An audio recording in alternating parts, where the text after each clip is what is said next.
So hello students, welcome to SP Smart Hybrid Competitive Schooling System.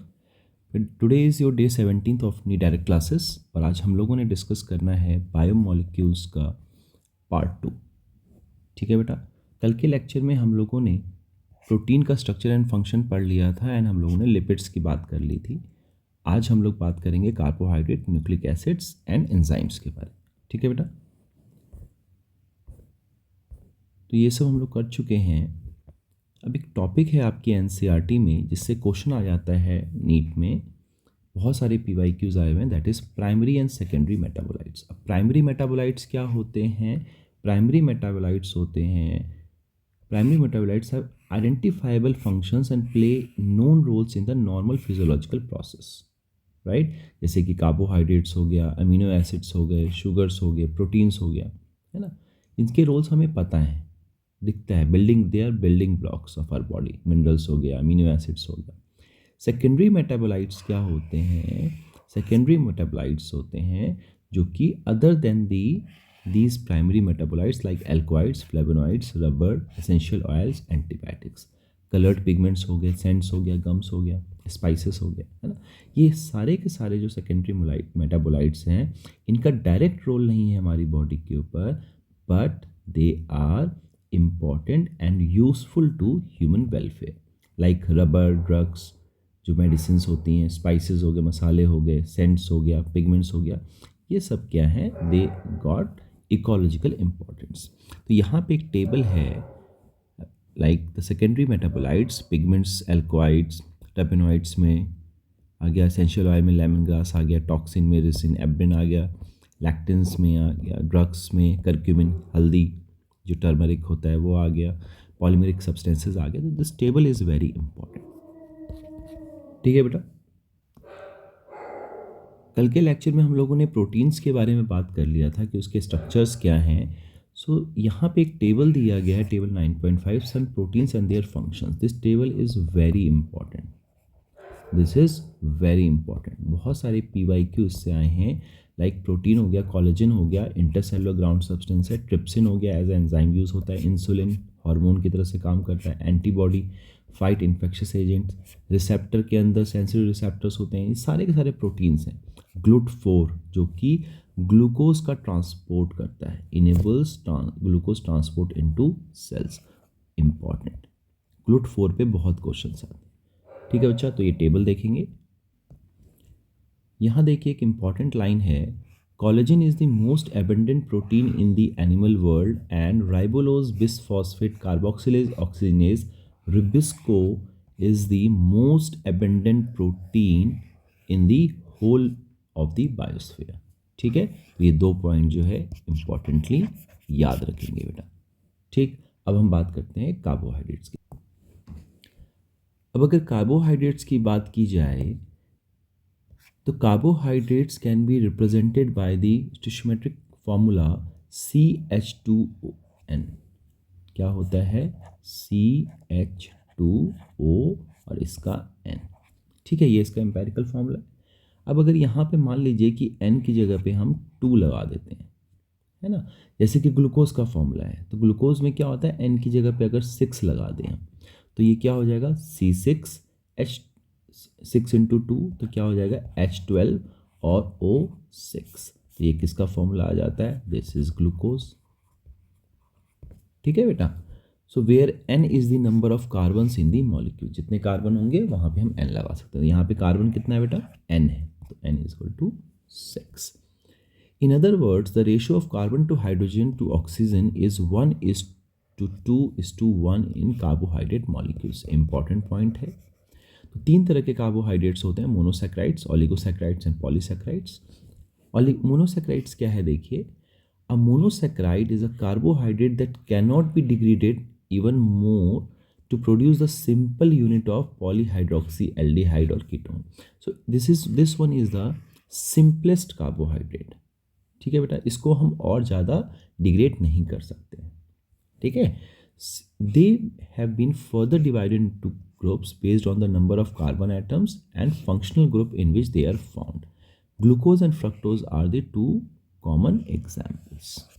यहाँ पे देखिए, जैसे अगर 3 कार्बन है 1 2 3, है ना। 3 कार्बन है तो ये ट्रायोस कहलाता है। 5 कार्बन है, 1 2 3 4 5, 5 कार्बन है तो पेंटोस कहलाता है ना। 6 कार्बन हो गया, जैसे 1 2 3 4 5 6, 6 कार्बन है तो हेक्सोस है। एग्जाम्पल हेक्सोस का एग्जाम्पल ग्लूकोज। पेंटोस का एग्जाम्पल है राइबोस, जो डीएनए में प्रेजेंट होता है, deoxy ribo nucleic acid. Triose हो गया ग्लिसरी एल्डिहाइड, ये 3 कार्बन का मॉलिक्यूल है। ठीक है बेटा, तो this is called as monosaccharides. Oligosaccharides क्या होते हैं? The second group of carbohydrates. So these are the carbohydrate that can be broken down into 2 to 10 monosaccharide molecules when hydrolysed. ठीक है, सो अगर हम किसी कार्बोहाइड्रेट को 2 से 10 तक में अगर हम उसको ब्रेक डाउन कर सकें तो वो क्या कहलाता है? वो ओलिगोसैकेराइड्स कहलाता है। अब अगर 2 है, 2 मोनोसैकेराइड में टूट गया तो डाइसैकेराइड, 3 में ब्रेक हो सकता है तो ट्राइसैकेराइड, 4 में हो सके तो tetrasaccharide and so on, based on how many monosaccharides they can produced when hydrolysed. For example, after hydrolysis of sucrose provide 1 molecule of glucose and 1 molecule of fructose. तो सुक्रोज किस चीज़ का बना होता है? Glucose and fructose.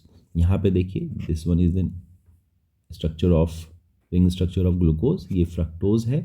यहाँ पे इनके बीच में क्या हो जाएगा? ये देखिए, यहाँ से H2O हट जाएगा, वाटर हटेगा, रिमूव हो जाएगा, और यहाँ पे ग्लाइकोसिडिक बॉन्ड लग जाएगा।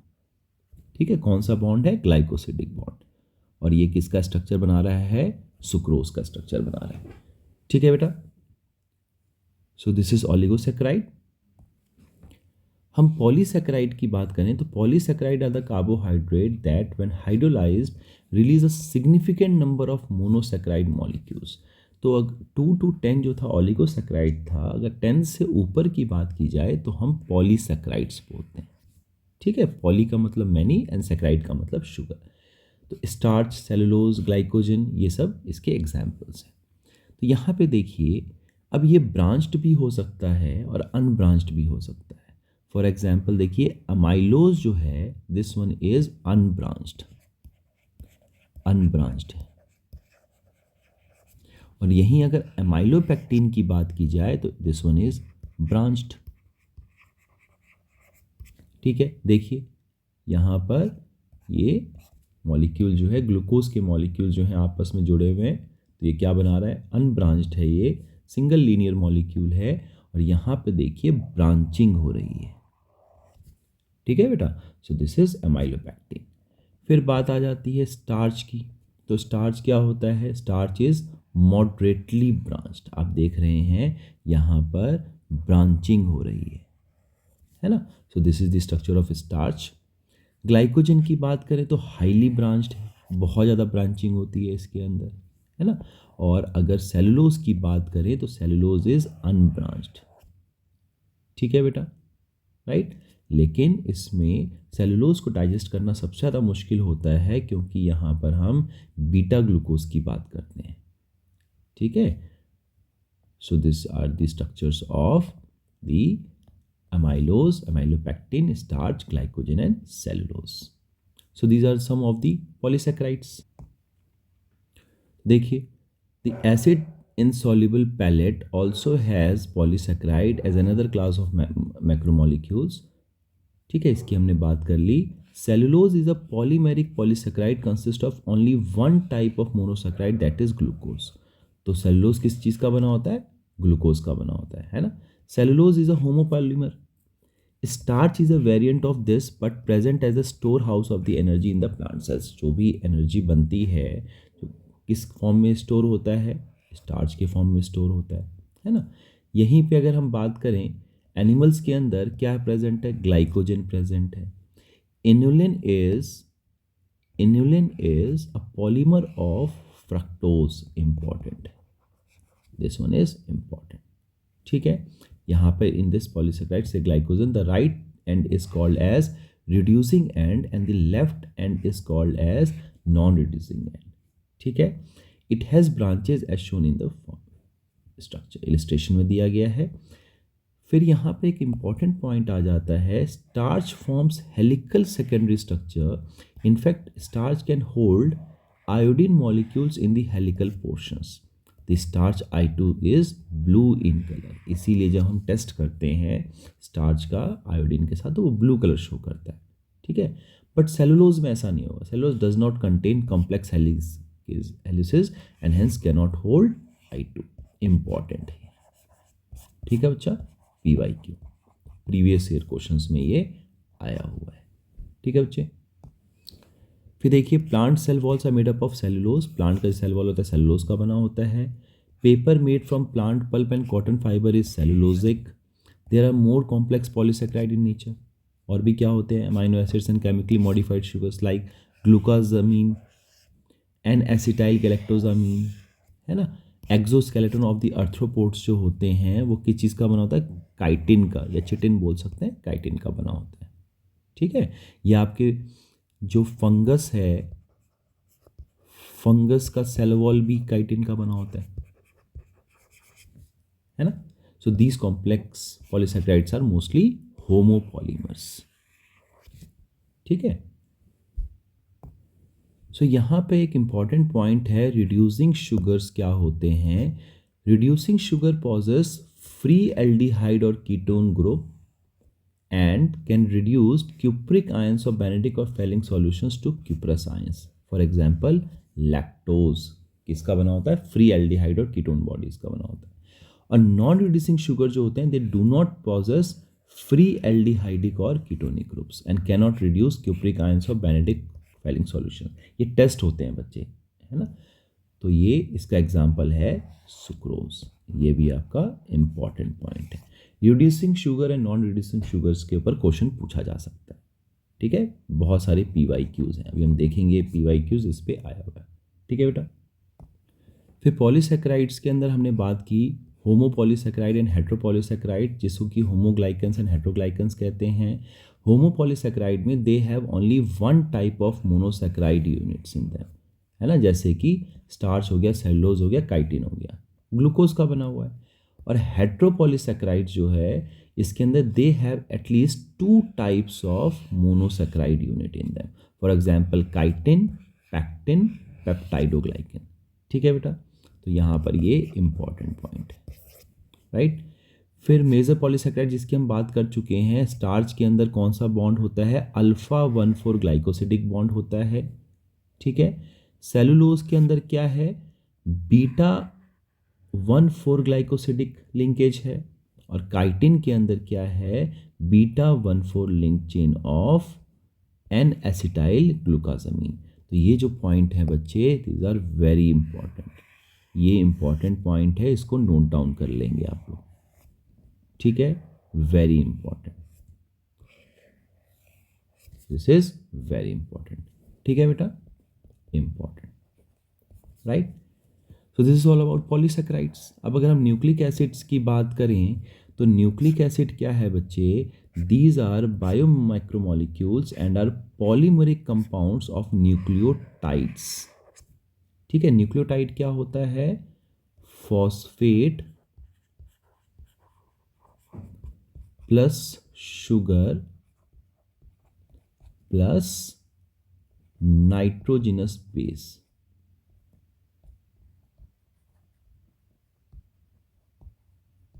जब DNA के स्ट्रक्चर में तीनों चीज़ें मिलते हैं तो हम इसको क्या कहते हैं, न्यूक्लियोटाइड कहते हैं.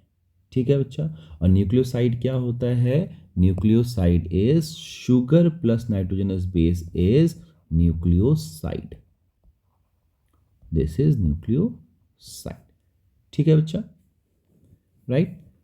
सो अ nucleic acid which contain deoxyribo sugar is DNA, and while that which contains ribose is called as ribonucleic acid. ठीक है, जो DNA है deoxyribonucleic acid is a right-handed double helix structure of 2 parallel polynucleotide chain. किसने बताया था इसके बारे में, वॉटसन एंड क्रिक ने बताया.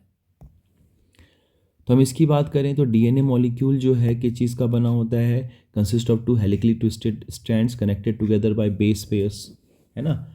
अ DNA double हेलिक is 20 Armstrong wide होता है and it's one complete turn is 34 Armstrong wide. कितने बेस पेयर होते हैं? 10 बेस पेयर्स होते हैं। ठीक है, इंपॉर्टेंट पॉइंट है, इंपॉर्टेंट है ये स्ट्रक्चर डीएनए का, right.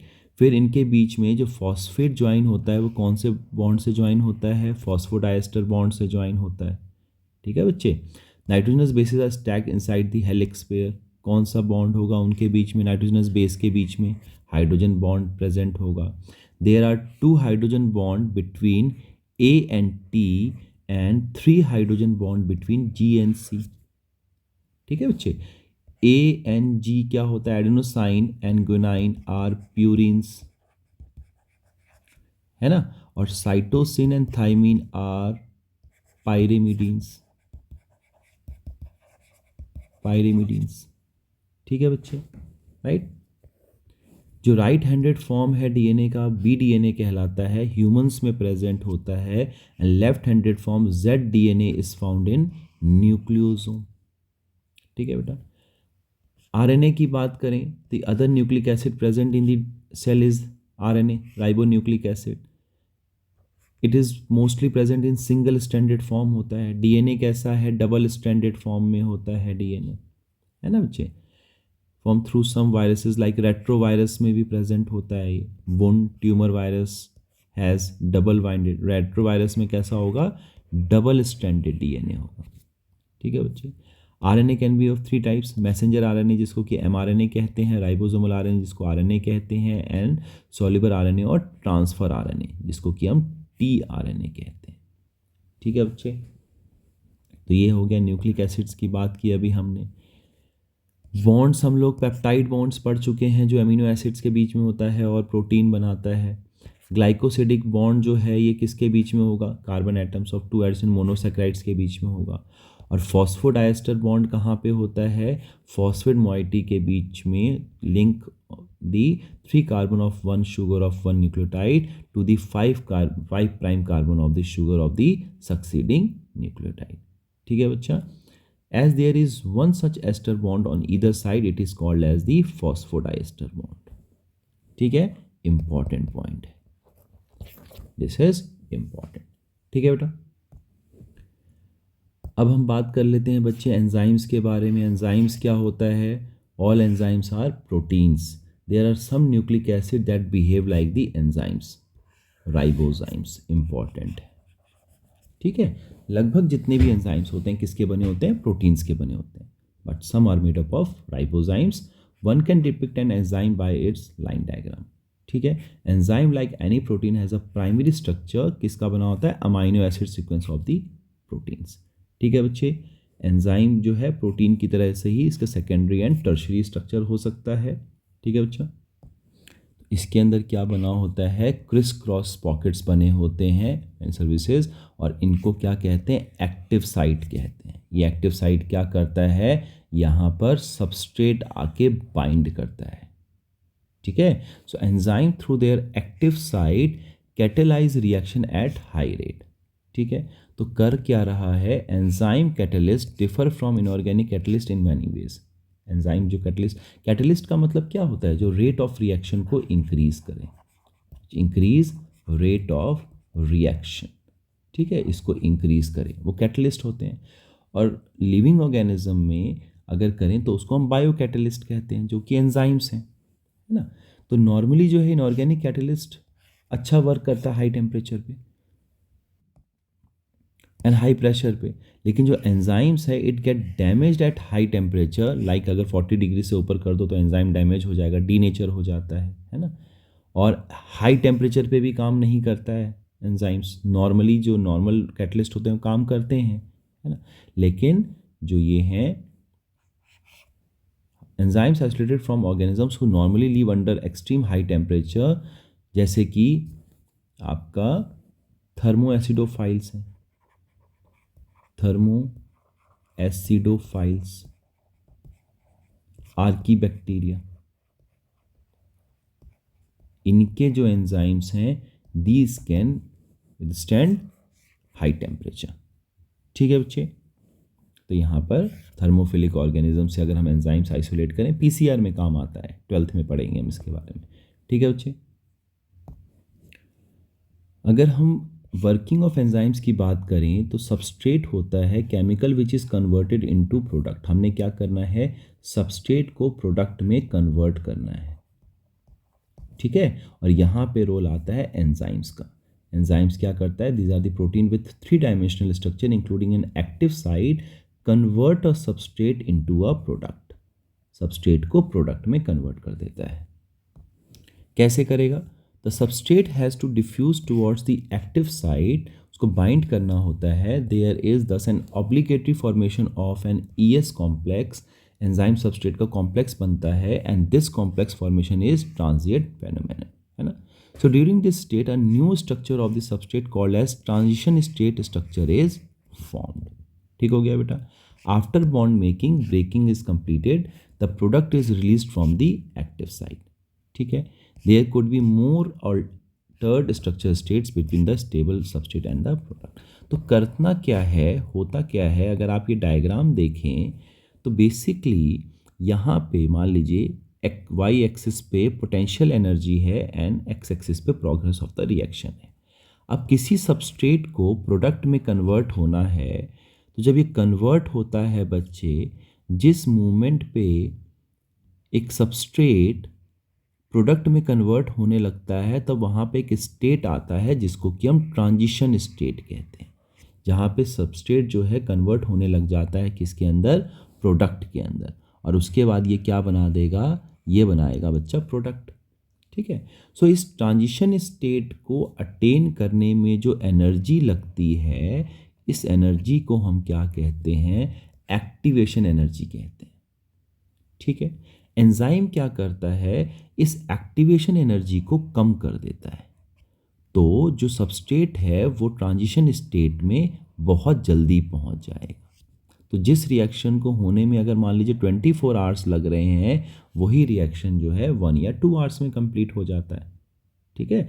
So basically what it do, what enzymes do, enzymes का काम क्या होता है, it lowers the activation energy, lowers the activation energy, ठीक है, और ट्रांजिशन स्टेज में जल्दी पहुंचा देगा, ठीक है। तो यहां पर देखिए, if P is at lower level than S, the reaction in the exothermic reaction, no supply of energy is needed to form the product. The difference in average energy content of S from that of the transition state is the activation energy. इसी को ये lower कर देता है, ठीक है बच्चा। अगर हम बात करें एंजाइम एक्शन की, तो एंजाइम क्या करता है, सबसे पहले एंजाइम जो है as a substrate binding site in its molecule so that highly reactive enzyme substrate complex is produced. तो ये एंजाइम जो है सबस्ट्रेट के साथ मिलके क्या बना देता है, एंजाइम सबस्ट्रेट कॉम्प्लेक्स बनाएगा, जो कि उसके बाद एंजाइम प्रोडक्ट कॉम्प्लेक्स बनाता है, और फिर एंजाइम्स अलग हो जाएगा एंड प्रोडक्ट जो है अलग हो जाएगा, और फिर एंजाइम दोबारा से जो है दूसरे सबस्ट्रेट के साथ रिएक्ट करके दोबारा से नया रिएक्शन स्टार्ट कर देगा, ठीक है बच्चा। ठीक, तो यहाँ पर अगर आप देखो कैटालिटिक साइकिल की बात करें तो substrate bind to the active site of the enzyme, सबसे पहले बाइंड करेगा वो। Binding induces enzymes to alter it shape, enzyme का शेप जो है चेंज हो जाएगा जिससे कि सबस्ट्रेट और टाइटली उससे फिट हो जाए, बाउंड हो जाए। इससे क्या होगा, active site of the enzyme breaks the chemical bonds of the substrate, substrate का केमिकल बॉन्ड चेंज हो जाएगा और इससे क्या फॉर्म हो जाएगा, एंजाइम प्रोडक्ट का कॉम्प्लेक्स फॉर्म हो जाएगा। इसके बाद enzyme releases product of the reaction and free enzyme is ready to bind to another molecule of the substrate and run through the catalytic cycles once again, ठीक है बेटा। So this is what the enzymes do. अब इसको enzymes के लिए there are certain factors are responsible जो कि इसकी एक्टिविटी को चेंज करते हैं। फॉर एग्जाम्पल, सबस्ट्रेट कंसंट्रेशन है, enzyme activity increases with increase in the concentration of substrate to a maximum and its levels off, ठीक है। जैसे ही हम सबस्ट्रेट का कंसंट्रेशन अगर इंक्रीज कर दें तो एंजाइम की एक्टिविटी भी इंक्रीज कर जाती है, ठीक है, ठीक है बेटा। ये हो गया enzyme concentration. The rate of reaction will increase with increasing enzyme concentration due to availability of the more active site for the reaction. अब किसी रिएक्शन में अगर हम एंजाइम्स का कंसंट्रेशन इंक्रीज कर दें तो वो भी क्या करता है, वो भी बेटा आपका एंजाइम्स की एक्टिविटी को इंक्रीज कर देगा. फिर temperature and pH. In most of the enzymatic reaction rise of 10% of 10 degree Celsius in the temperature doubles the rate of reaction between 5 to 40 degree Celsius. Enzymes are denatured, secondary and above level of structure degraded at higher temperature due to their proteinaceous nature and rate of reaction drops. इसी तरीके से लो pH का और high pH का भी असर पड़ेगा, है ना, एंजाइम्स की एक्टिविटी पे. So these are the certain factors which changes the activity of enzymes. ठीक है, तो यहाँ पे बात आ जाती है एंजाइम इनहिबिशन की. तो देयर आर रिडक्शन और stoppage of enzyme activity due to certain adverse condition और chemical is called as enzyme inhibition. और जो इसको इनहिबिट करेगा इसके रिएक्शन को, उसको हम इनहिबिटर कहते हैं. तो अब इनहिबिटर कितने तरह के हैं, 2-3 तरह के हैं. देखिए, कम्पिटिटिव इनहिबिशन में क्या होता है, it is a reversible process due to the substrate और enzyme analogue in which Km increases, Michaelis maintenance constant जो है इंक्रीज कर जाता है, but Vmax remains the same. Important. और नॉन कम्पिटिटिव में क्या होगा, in this inhibitor forms a complex with the enzyme other than the active site and the Vmax decreases. Important है. यहाँ पे मैं इसको अलग कलर से शो कर देता हूँ ताकि आपको आइडिया रहेगा. This is important. आप बस ये याद रखेंगे कि कम्पिटिटिव में Km इंक्रीज कर जाएगा, Vmax सेम रहेगा, और नॉन कम्पिटिटिव में Vmax जो है वो डिक्रीज हो जाएगा, Km जो है सेम रहेगा. Km सेम रहेगा. ठीक है बच्चे. Feedback inhibition where the end product और intermediate function as temporary inhibitor which combines with the regulatory site also known as allosteric site of the enzyme and thus function as the negative modulator. This is also called as allosteric modulation. अगर किसी feedback की वजह से inhibition हो जाए तो उसको हम फीडबैक इनहिबिशन कहते हैं, है ना. एलोस्टेरिक मॉडिफिकेशंस कहा जाता है. फिर देखिए, अगर classification and nomenclature of enzymes की बात करें तो यहाँ पे डिफरेंट टाइप्स के एंजाइम्स हैं जिसको हम क्लासीफाई कर सकते हैं. For example oxido reductase and dehydrogenase. ये क्या करता है, रिडक्शन एंड ऑक्सीडेशन करता है. ट्रांसफरेज क्या करेगा, ट्रांसफ़र कर देगा ग्रुप को, एक ग्रुप से दूसरी जगह पे ट्रांसफ़र कर देगा. हाइड्रोलेज क्या करता है, catalyse hydrolysis of Easter either peptide, ether peptide glycosidic हो गया, है ना, हाइड्रोलेज होता है. लाइज क्या करता है, रिमूव करता है ग्रुप्स को. आइसोमरेज क्या करेगा, इंटर कन्वर्जन कर देगा optical, geometric and positional isomers को. फॉर एग्जांपल ग्लूकोज को फ्रक्टोज में कन्वर्ट कर सकता है. They both are what, isomers हैं. लाइगेज क्या करता है, ये बाइंड करता है, catalyse linking together of the two compounds, आपस में जोड़ेगा ligase. So these are the certain classification nomenclature of enzymes. फिर बात आती है कोफैक्टर्स की. कभी कभी जो एंजाइम्स होते हैं वो इनएक्टिव फॉर्म में होते हैं. In some cases non protein constituent called as cofactors are bound to the enzymes to make enzyme catalytically active. ठीक है. Protein portion of the enzyme is called as apo enzyme.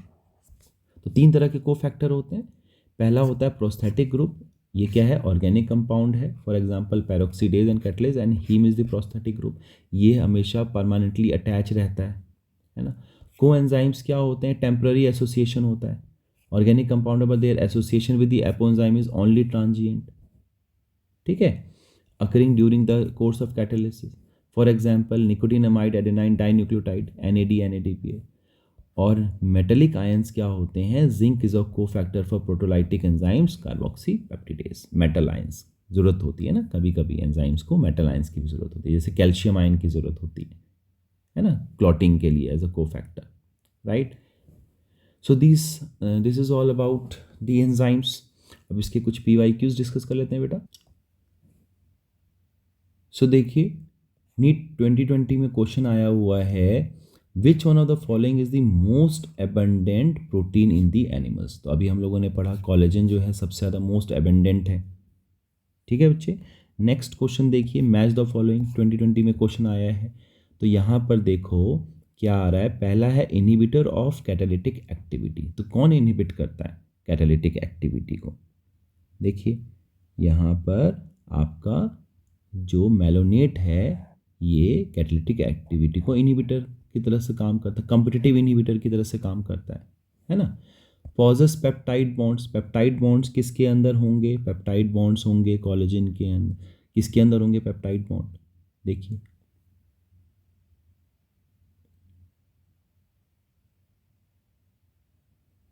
Collagen के अंदर होगा, ठीक है बच्चा। फिर उसके बाद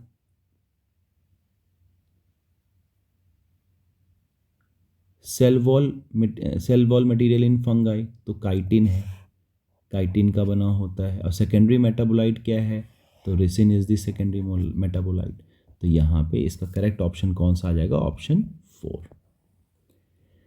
नेक्स्ट क्वेश्चन देखिए, secondary metabolite such as nicotine, strychnine and caffeine are produce by the plants for their, किस लिए आता है, किस लिए काम आता है बेटा ये? तो ये आता है डिफेंस एक्शन के लिए, ठीक है। फिर क्वेश्चन है the two functional group characteristic of sugars. तो फंक्शनल ग्रुप कौन कौन से होते हैं शुगर्स के अंदर? तो फंक्शनल ग्रुप होते हैं carbonyl group and hydroxyl group, ठीक है। फिर अभी हम लोगों ने एंजाइम्स की बात की, नीट 17 में क्वेश्चन आया है, which of the following statement is correct with the reference to enzymes. तो एंजाइम्स किसका बना होता है? एंजाइम्स जो होता है बच्चे, जब हम कोफैक्टर्स की बात करते हैं जो कि उसको एक्टिव करता है, कैटालिटिकली एक्टिव करता है, तो वहाँ पे हम बात करते हैं होलो एंजाइम, जो कि बना होता है एपो एंजाइम प्लस को एंजाइम का। जो प्रोटीन पार्ट होता है दैट इज एपो एंजाइम, और को एंजाइम एज अ कोफैक्टर की तरह से काम करता है, और ये दोनों मिलके क्या बना देते हैं? होलो एंजाइम बना देते हैं। तो correct option is option 1। So this is all about the PYQs। बाकी क्वेश्चंस हम एज ए असाइनमेंट करेंगे, और किसी तरह का कोई डाउट आएगा बच्चे तो क्लास में पूछेंगे, ठीक है, डाउट सेशन में हम डिस्कस करेंगे। So all the best everyone, God bless, take care, thank you.